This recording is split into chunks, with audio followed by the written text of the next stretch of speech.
Wenn ich zu Abend müde bin und schlafen sollte, streicht Mami über die Haare und flüstert liebevoll: Sag mir jetzt, was hast du gemacht den ganzen Tag?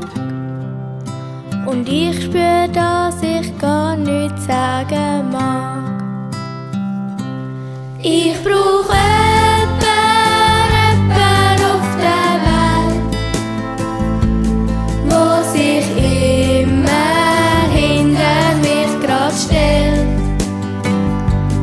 wo mit mir geht durch dick und dünn, mich einfach gern hat, grad wie ich bin.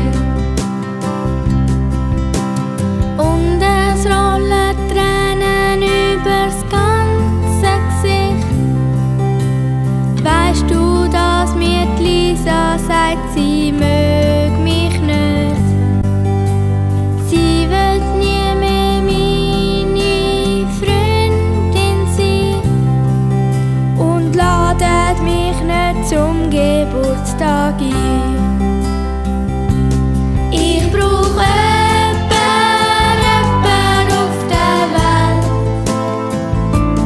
wo sich immer hinter mich grad stellt, wo mit mir geht durch dick und dünn, mich einfach gern hat, grad wie ich bin.